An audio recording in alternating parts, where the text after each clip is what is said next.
So hello guys, welcome to my channel. Guys, हम लोग पिछले वीडियो में क्वेश्चन 3 तक हमने सॉल्व कर चुके थे। आज हम लोग इस वीडियो में क्वेश्चन 4 को सॉल्व करेंगे। तो गाइस चलिए स्टार्ट करते हैं। क्वेश्चन 4 को पहले क्वेश्चन पढ़ते हैं, उसके बाद फिर हम लोग इसका सल्यूशन देखेंगे फ्रॉम बेसिक्स। गाइस, तो ये क्वेश्चन है, consider the following functions from positive integers to real numbers. तो यहाँ पे हमें कुछ फंक्शंस दे रखे हैं, like 10, root n, n, log n base 2 and 100/n। Question पूछ रहा है the correct arrangement of the above functions in increasing order of asymptotic complexity is. तो हमें यहाँ पे अरेंजमेंट करना है इन सारे फंक्शंस का। हमें इन सारे फंक्शंस का अरेंजमेंट करना है इन इंक्रीजिंग ऑर्डर। हमें इंक्रीजिंग ऑर्डर में अरेंज करना है और किसके बेसिस पे हमें कंपैरिजन करना है। तो हमें इन सारे फंक्शंस की एसिम्प्टोटिक कॉम्प्लेक्सिटी के बेसिस पे इन सारे फंक्शंस को हमें कंपेयर करना है। तो गाइस, ये क्वेश्चन 2017 में आया हुआ था। तो ये क्वेश्चन 2017 में आया हुआ था। तो इसके कुछ ऑप्शंस हैं। ऑप्शन ए, ये हमें इंक्रीजिंग ऑर्डर में जो सबसे जो करेक्ट ऑप्शन होगा हमें उसे मार्क करना है। तो हमें ये फंक्शंस दे रखे हैं और इन फंक्शंस को हमें एसिम्प्टोटिक कॉम्प्लेक्सिटी के बेसिस पे इंक्रीजिंग ऑर्डर में अरेंज करना है। तो गाइस, आप सल्यूशन देखोगे तो आपको अपने आप समझ आ जाएगा कि क्वेश्चन क्या पूछ रहा है और इसमें क्या करना था। तो गाइस, ये चलिए देखते हैं इसका आंसर। हमें पहला जो फंक्शन दे रखा था वो 10 दे रखा था। हमें पता है 10 तो एक नंबर होता है, नंबर हमेशा कांस्टेंट होता है। तो 10 इज़ अ कांस्टेंट, क्योंकि 10 एक नंबर है और नंबर तो कांस्टेंट होता है, इसीलिए 10 हमारा कांस्टेंट हो जाएगा। नेक्स्ट जो हमें दे रखा था वो है रूट एन।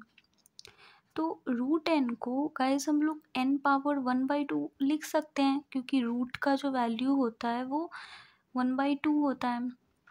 तो रूट एन को हम लोग n पावर 1/2 लिख सकते हैं।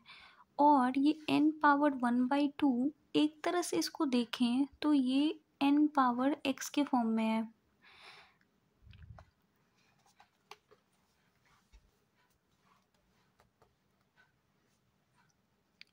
गाइस, एक तरह से देखें तो ये n पावर x के फॉर्म में है। और गाइस, मैंने आपको पहले ही बताया था, पिछली वीडियो में भी बताया था कि n पावर x के फॉर्म में अगर कोई भी फंक्शन हमें दिखे तो वो पॉलिनोमियल होता है। अगर कोई भी फंक्शन हमें n पावर x के फॉर्म में दिखे तो वो ऑलवेज एक पॉलिनोमियल होता है। ठीक है गाइस, ये भी नेक्स्ट फंक्शन n है। ठीक है, तो गाइस हम लोग n को n पावर 1 लिख सकते हैं। अब देखिए n पावर 1 है गाइस, ये भी तो एक तरह से n पावर x के ही फॉर्म में है। गाइस, n पावर 1 है तो इसे भी हम लोग एक तरह से देखें तो n पावर x के फॉर्म में ये फंक्शन भी बन रहा है। तो ये भी हमारा एक तरह से पॉलिनोमियल फंक्शन ही है, और ये एक लीनियर पॉलिनोमियल है।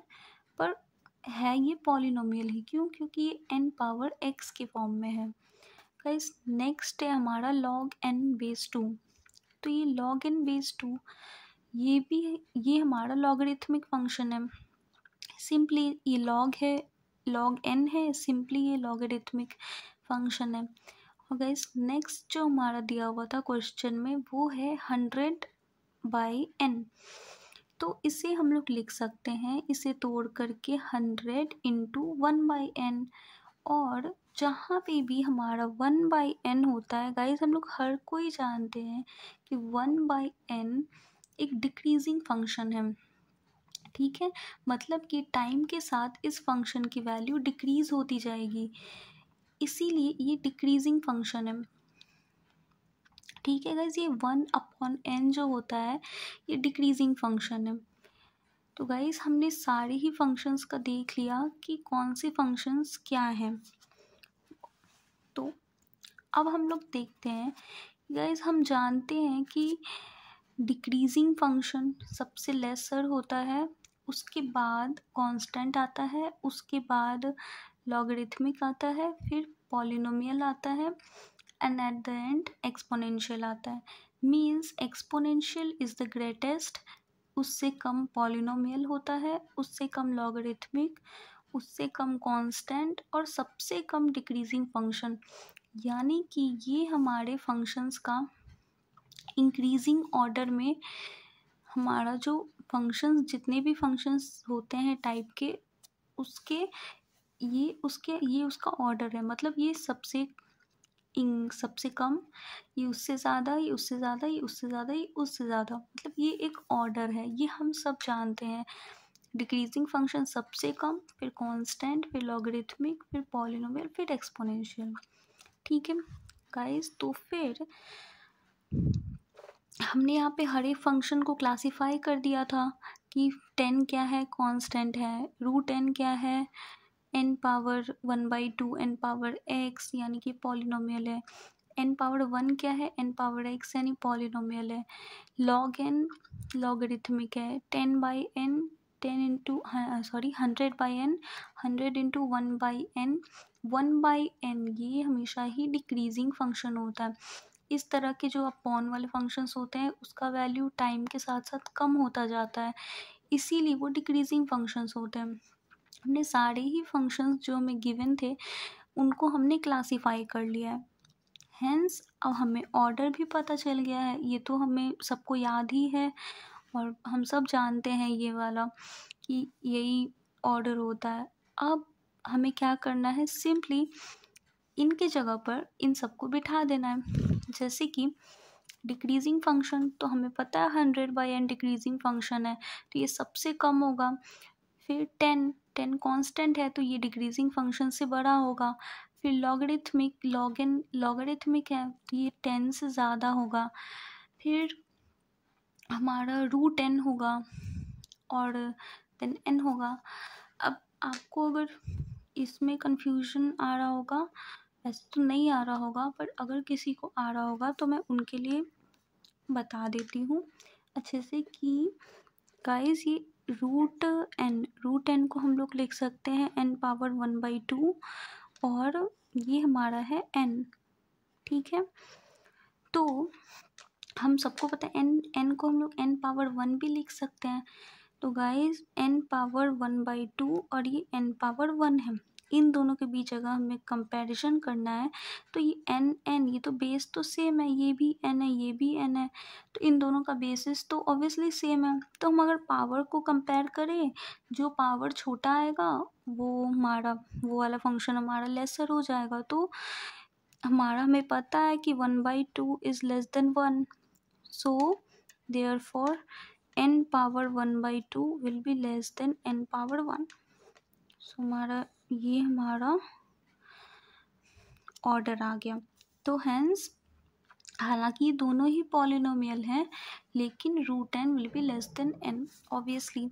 सो डिक्रीजिंग फंक्शन, फिर कांस्टेंट, फिर लॉगरिथमिक, फिर ये दोनों पॉलिनोमियल है, तो उसमें से भी ये छोटा और ये बड़ा होगा। हेंस ये जो ऑर्डर है ये ऑप्शन बी से मैच कर रहा है,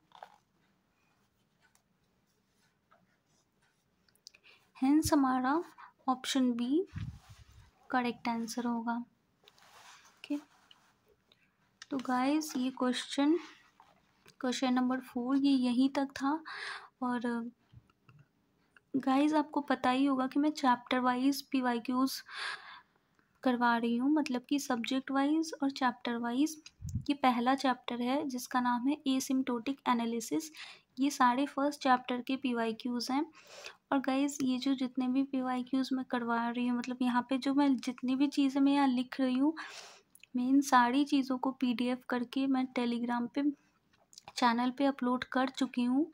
और तो गाइस आप लोग, मैं डिस्क्रिप्शन में टेलीग्राम चैनल का लिंक दे दूँगी। अगर आप लेक्चर के साथ साथ इन क्वेश्चंस को नोट डाउन कर रहे हैं, मतलब अगर सोल्यूशन खुद से सॉल्व कर रहे हैं और बाद में फिर वीडियो भी देख रहे हैं तो ठीक है। अगर आप लोग नोट्स नहीं बना रहे हैं तो गाइस आप लोग टेलीग्राम चैनल पे विज़िट कर सकते हैं। वहाँ पे मैंने पीडीएफ अपलोड कर हर लेक्चर का पीडीएफ मैं अपलोड कर देती हूँ, तो उस टेलीग्राम चैनल को आप ज्वाइन करके वहाँ से ईज़िली उस पीडीएफ को डाउनलोड कर सकते हैं। अगर आप नहीं लिखना चाहते हैं तो वहाँ से पीडीएफ से डाउनलोड कर सकते हैं। और मैं लास्ट में इन सबको मर्ज करके एक चैप्टर का टोटल पीवाईक्यू पीडीएफ भी अपलोड कर दूँगी और इंडिविजुअल भी अपलोड कर रही हूँ। तो गाइज़ बस